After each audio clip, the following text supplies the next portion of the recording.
Avançando aqui, quando a gente olha para o livro de Apocalipse, a gente tem algumas maneiras de entender esse livro, tá certo? E um dos meios, uns 4 meios, métodos, né, que eu apontei aqui, são os seguintes. Primeiro é o preterista, tá certo? O que envolve você interpretar o livro de Apocalipse da maneira preterista? O livro de Apocalipse, ele é endereçado apenas aos cristãos do primeiro século.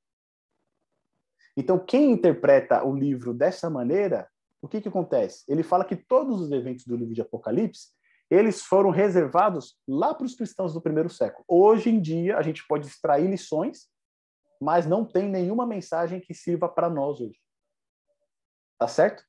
E o grande problema desse tipo de visão é que você tira a questão da predição do livro. Aqui no livro de Apocalipse, a gente sabe que tem profecias relacionadas com o tempo do fim. Quando você diz que o livro de Apocalipse ele só serviu para os cristãos do primeiro século, todas as profecias que estão relacionadas ao tempo do fim não têm valor nenhum, tá certo? Você tira essa questão profética do livro. Um segundo método de interpretar é um método idealista.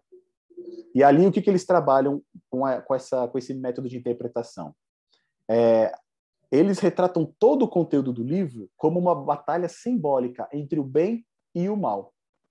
E por isso você não pode relacionar nenhum dos elementos do livro com qualquer período ou lugar histórico, porque é tudo no campo das ideias, tá certo?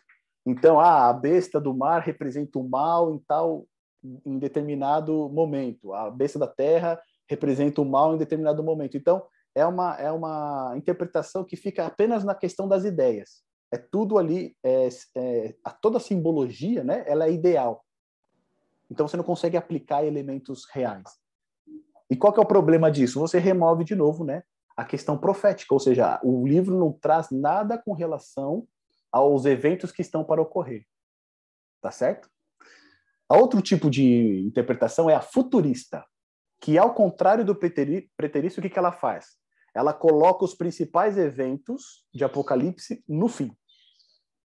Então, as principais profecias dentro do livro de Apocalipse, elas vão acontecer justamente pouco tempo antes da volta de Jesus. E somente aquelas pessoas que estiverem vivas naquele momento é que vão ver, né, o cumprimento dessas profecias.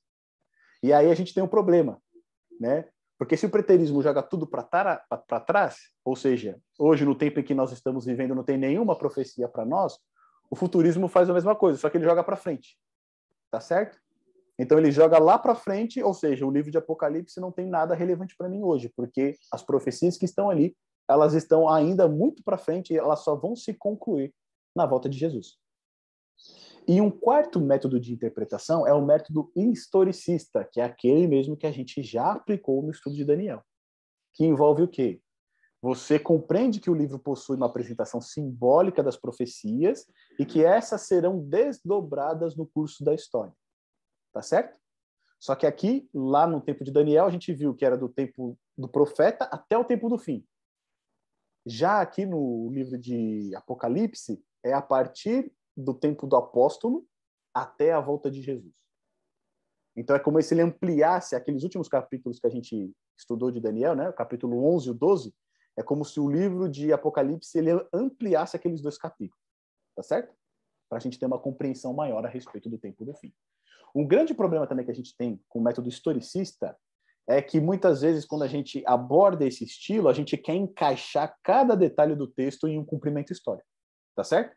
Então você vai pegar, por exemplo, as Torres Gêmeas que caíram lá em 11 de setembro. Você vai querer atribuir àquele evento alguma coisa do texto de Apocalipse. Tá certo? A gente está vendo a vacinação que está surgindo aí, muita gente está falando que a vacinação é a marca da besta. Então você vai querer pegar todos os elementos do texto e querer aplicar dentro da história, né? E esse é um risco que a gente corre também quando a gente só se apoia no método historicista. Porque a grande verdade é que todos esses métodos, eles têm o seu valor, tá certo? Por exemplo, tem mensagens ali que a gente vai ver que foram realmente para os cristãos do primeiro século, né? Tem uma questão ideal, representação do bem e do mal? Tem também. Tem algo que é futurista, que vai acontecer no tempo do fim? Também. Mas todos esses eventos a gente precisa acompanhar no decorrer da história. Não nos preocupando tanto em aplicar o texto a cada evento histórico, mas olhando para a história e percebendo através do texto, né, os cumprimentos proféticos. Cristo ele vai dizer o seguinte, que a profecia ela não é dada, não é Cristo que diz isso, né, mas é usada a passagem de Cristo, né, que ele diz, essas coisas eu vos digo de antemão, para que quando elas ocorram, vocês saibam, tá certo? Então, a grande questão da profecia aqui não é nos ajudar a prever o futuro, mas que quando as profecias se cumprirem, a gente vai saber que aquilo ali realmente já havia sido nos avisado antes, tá bom? Então, olha só. Aqui é essa a ilustração do que a gente acabou de comentar, né? Quando a gente estuda o livro de Apocalipse. Quando eu tenho uma abordagem preterista, tudo fica lá no passado. Quando eu tenho uma ideia futurista, ela só fica no futuro, pouco antes da volta de Jesus. Tá certo? E quando eu tenho uma abordagem idealista, ela sempre está no campo das ideias, ou seja, não tem uma relação com a minha vida. Já a abordagem historicista, ela compreende que aquilo que está escrito no livro de Apocalipse vai desde o tempo do apóstolo, desde o tempo da cruz de Cristo até a volta de Jesus. Tá certo? E essas profecias, elas têm o seu cumprimento histórico, assim também como tiveram as profecias que nós vimos lá em Daniel.